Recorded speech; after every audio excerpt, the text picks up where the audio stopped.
Hello everyone, मैं दीपांशु यान paramedical विज्ञान में सबका स्वागत करता हूं। स्टूडेंट्स, आज का हमारा लेक्चर है पाइल्स। पाइल्स को हम आपके मेडिकल में हेमरॉइड्स भी कहते हैं, हिंदी में हम कॉमन भाषा में बोल सकते हैं इसको बवासीर। तो देखो आपका पाइल्स क्या होता है, कितने टाइप का होता है, बवासीर क्या होती है, आप इन सबको अच्छे से समझने वाले हैं हम। किस कारण से हो सकती है, कहाँ पे होती है, और आपका क्या क्या कारण है, किस किस वजह से बवासीर हो सकती है। इसके अलावा हम देखेंगे कि आपका इसका ट्रीटमेंट क्या है, पाइल्स का क्या ट्रीटमेंट होता है, इसको कैसे रोक सकते हैं कि आपको पाइल्स ना हो, क्या क्या चीज़ें हमको करनी चाहिए नॉर्मली। तो ये सब चीज़ हम आज के लेक्चर में अच्छे से समझेंगे, इसकी पैथोफिजियोलॉजी वगैरह सब कुछ देखेंगे।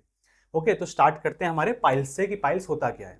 देखो, पाइल्स में क्या होता है ना, आपके जो रेक्टम है या फिर जो एनल कैनाल है, जो कि आपका रेक्टम है या फिर एनल कैनाल होता है, आपका मलाशय होता है, उसमें जो आपकी नसें होती हैं, ठीक है, उसमें जो आपकी नसें होती हैं वो क्या हो जाती हैं, सूज जाती हैं। वो नसें आपकी सूज जाती हैं। ऐसे आप देख सकते हो इधर जो नसें हैं वो क्या हो गई हैं, सूज गई हैं। अब इस सूजन की वजह से क्या होगा, आपका इधर से क्या होगा, ब्लीडिंग होगी। ये देखो आपका ब्लीडिंग हो रही है, ठीक है। हो सकता है इधर जो हो, इधर आपका इतनी ज़्यादा सूजन हो जाए कि आपकी उधर गांठ बन जाए, ठीक है। इसमें क्या हो सकता है, गांठ भी बन सकती है।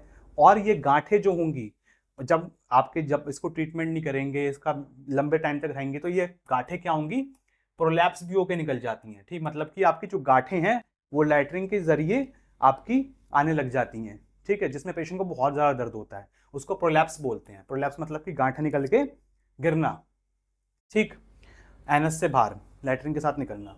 तो इसको हम क्या बोलते हैं, पाइल्स बोलते हैं। इसी को हम बवासीर बोलते हैं। बवासीर बेसिकली क्या है कि आपकी जो रेक्टम है या फिर एनल कैनाल है, मलाशय है, उसमें जो नसें हैं वो सूज गई हैं, ठीक है, सूज गई हैं, इन्फ्लामेशन हो गया है, फैल रही हैं नसें, उसकी वजह से गांठ बन रही है, गांठ में से ब्लीडिंग हो रही है।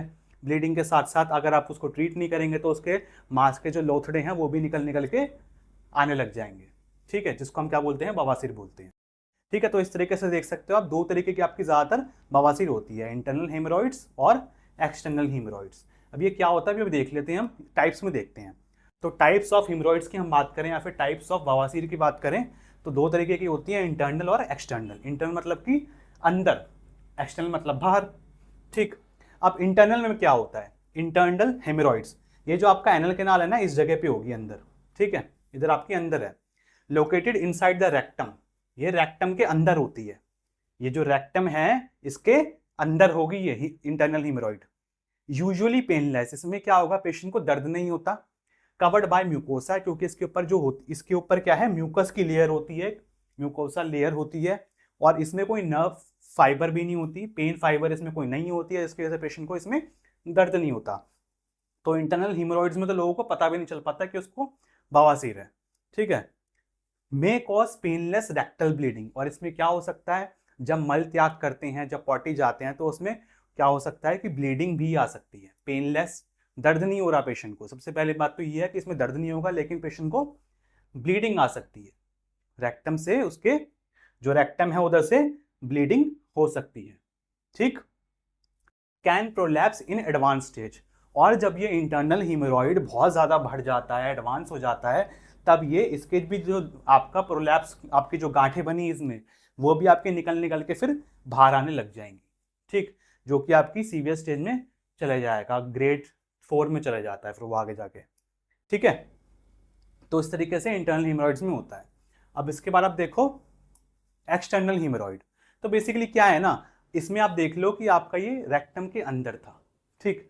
इसमें क्या होगा, सरफेस पे होता है, जिसको हम क्या बोलते हैं, एनल वर्ज बोलते हैं, located outside the anal verge. Basically जो एनस होता है उसके अराउंड, ठीक है, ये एनस है, इसके अराउंड आपका हो जाता है, अराउंड दी एनस, एनस को जहाँ से मल त्याग करते हैं उस जगह पे हो जाता है। इसको हम देख के भी इजीली पता लगा सकते हैं कि पेशेंट को बवासीर हुई है कि नहीं हुई है। कवर्ड बाय स्किन, इसमें क्या होगा, स्किन से कवर तो होगी ये, क्योंकि नसें स्किन के अंदर ही होती है ना। रिच इन पेन फाइबर्स, इसमें क्या होगा, इसमें दर्द बहुत होता है, ठीक है। एक्सटर्नल हेमरॉइड्स में पेशेंट को दर्द होता है, तो पेशेंट को पता चल जाता है कि उसको बवासीर हुई है, ठीक। पेनफुल होता है, मे कॉज इरिटेशन, पेशेंट को इरिटेशन होती है, बहुत ज़्यादा खुजली आती है, स्वेलिंग हो जाती है, और जब ये ज़्यादा लंबे टाइम तक हो जाती है तो पेशेंट को क्या हो जाता है, थ्रोम्बोस्ड एक्सटर्नल हेमरॉइड्स। तो उसमें क्या हो जाता है ना, थ्रोम्बोसिस हो जाता है, जैसे कि इस तरीके से थोड़ा सा नीला नीला पड़ जाता है, खून जमने लग जाता है यहाँ पे, ठीक, खून का थक्का जमने लग जाता है, जिसकी वजह से आपको ब्लूइश लंप पड़ने लग जाती है। जो गांठें हो जाती हैं वो कैसी हो जाती हैं, नीली कलर की थोड़ी सी दिखने लगती हैं और पेशेंट को बहुत ज़्यादा दर्द होता है, ठीक है, एक्सटर्नल हीमोरॉइड्स में। और इधर से आपका जब ये और ज़्यादा हो जाएगा तब इसमें जो इसकी गांठें हैं वो निकल के पॉटी के थ्रू बाहर भी आ जाती हैं, जो कि बहुत सीवियर केसेस होते हैं। ओके, इसके बाद आप देखो इसके होने के कारण। अब यह जो आपकी बवासीर है वो किस किस कारणों से हो सकती है, ठीक है, अभी सब बताऊंगा, ट्रीटमेंट वगैरह सब कुछ बताऊंगा, बस वीडियो में बने रहना। एटियोलॉजी देखो, इसका कारण देखो, क्रॉनिक कॉन्स्टिपेशन, अगर किसी को बहुत पुराना कब्ज है, तो किसी को कब्ज हो रखा है, कॉन्स्टिपेशन हो रखा है बहुत पुराना। स्ट्रेनिंग ड्यूरिंग डिफिसेशन, मतलब कि जब मल त्याग कर रहे हैं, जब पॉटी जा रहे हैं तो उस टाइम पे बहुत ज़्यादा जोर लगा रहे हैं, ठीक है, उसके दौरान बहुत ज़्यादा जोर लगाना पड़ रहा है मल त्याग के दौरान। क्रॉनिक डायरिया, किसी पेशेंट को बार बार दस्त लग रहे हैं, ठीक। प्रोलॉन्ग सिटिंग, सेडिमेंट्री लाइफस्टाइल बोलते हैं उसको, आजकल लोग 1-1 घंटे 1.5 घंटे वॉशरूम में बैठे रहते हैं, तो उसकी वजह से ही पेशेंट को हो सकता है लंबे समय तक वॉशरूम में बैठे रहना। लो फाइबर डाइट, लो फाइबर डाइट में बेसिकली क्या होगा, कम फाइबर वाला खाना खाना। अगर आप ऐसा फूड खा रहे हैं जिसमें फाइबर कम है तो उसकी वजह से भी हो सकता है। Pregnancy, due to increased pressure on veins, pregnancy में क्या होता है कि जब बेबी कैरी होता है तो उनका जो पीछे वाला हिस्सा होता है जहाँ पे एनस रेक्टम है वहाँ पे थोड़ा सा ज़्यादा प्रेशर बढ़ जाता है, सो उसकी वजह से भी होने के चांसेस होते हैं। ओबेसिटी, मोटापे वाले पेशेंट्स में हो सकता है। इसके अलावा पोर्टल हाइपरटेंशन, अगर पेशेंट को लिवर की डिसीज हो रखी है तो भी ये होने के चांसेस होते हैं। इसमें क्या होता है कि जबकि पोर्टल वेन होती है उसमें ब्लड प्रेशर बढ़ जाता है। पोर्टल वेन मतलब कि लिवर वाला सर्कुलेशन, ठीक है, लिवर डिसीज के टाइम पे भी होने के चांसेस हो जाते हैं इसको। अब इसके बाद आप देखो इसकी पैथोफिजियोलॉजी, ये बेसिकली होता कैसे कैसे है। Increased pressure in the rectal venous plexus, सबसे पहले क्या होगा, आपका जो नसें होती हैं, ठीक है, वेनस प्लेक्सिस रेक्टम की जो नसें हैं, रेक्टम की जो नसें होती हैं, मलाशय की जो नसें होती हैं या गूदा की जो नसें होती हैं, उस पर दबाव बढ़ जाता है। सबसे पहले तो उसमें प्रेशर बढ़ेगा, ठीक है, जो उसकी वेन्स हैं उनमें प्रेशर बढ़ेगा। प्रेशर बढ़ने के बाद क्या होगा, नसें फूलकर सूज जाएंगी। डायलेशन एंड इंगोर्जमेंट ऑफ वेन, इंगोर्जमेंट का आपका मतलब यही है कि उस जब जो वेन है बेसिकली उसमें आपका जो ब्लड है वो बहुत ज़्यादा फिल होते जा रहा है, वो सूजती जा रही है, बढ़ती जा रही है, ठीक है, तो नसें फूलकर सूज जाती हैं, सूजन हो जाएगी। फॉर्मेशन ऑफ द हिमोरॉइडल मासेस, यानी कि गांठ जैसी संरचना आपको देखने को मिल जाएगी, आपको लगेगा कि उसमें गांठ बन गई है, जो नसें हैं वो फूल इतनी ज़्यादा फूल जाएंगे कि पेशेंट को लगेगा कि वो गांठ हो गई है। और रिपीटेड स्ट्रेनिंग कॉज प्रोलैप्स, और लगातार जोर लगाने से, स्ट्रेनिंग मतलब होता है आप जोर लगा रहे हैं, जब पॉटी कर रहे हैं तो उस टाइम पे बहुत ज़्यादा आपको प्रेशर देना पड़ रहा है, ठीक है, स्ट्रेन करना पड़ रहा है, जिससे क्या होगा, प्रोलैप्स होगा, जो आपकी गांठें बनी हैं, जो इसमें गांठें बनी वो बाहर निकल के आएंगी, ठीक। इन्फ्लामेशन एंड ब्लीडिंग, उस दौरान ब्लीडिंग भी होगी और सूजन भी होगी, ठीक है, तो खून भी निकलेगा, ठीक। तो इस तरीके से आपका बवासीर की पैथोफिजियोलॉजी होती है। देन आप देखो इसके बाद सिम्टम्स, इसके सिम्टम्स क्या क्या होंगे, किन किन आपको कैसे देख के पता लगा सकते हो कि पेशेंट को बवासीर हुआ है कि नहीं हुआ है।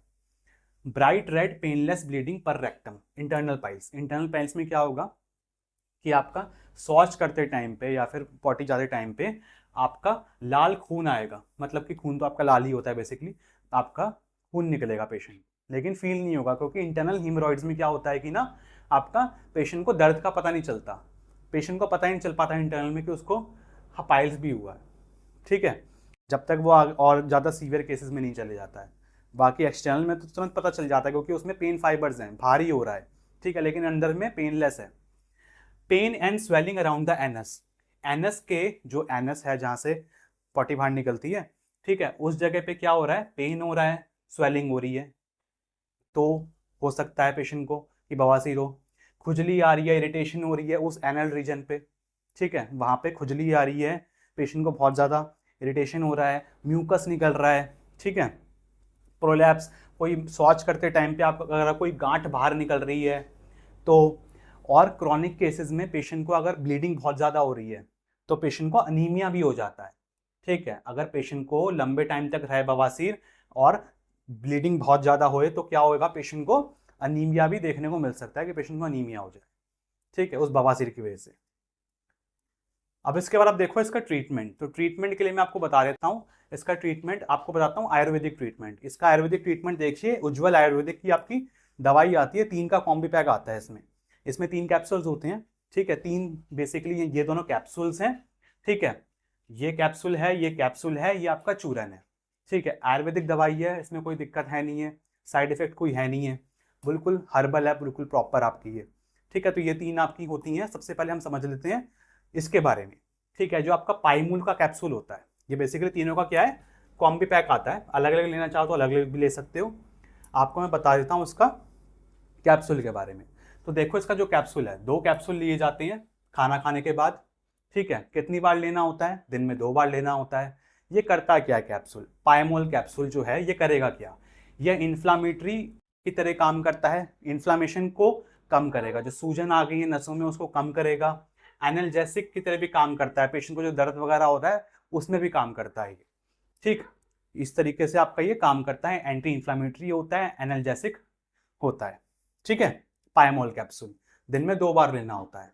इसके अलावा आप देखो लिवकॉन कैप्सूल, जो आपका लिवकॉन कैप्सूल है ये खाना खाने से पहले लेना होता है। वो वाला कैसे था, ये आपका खाना खाने से बाद में था, ये खाना खाने के पहले है, ठीक है, बिफोर मील है।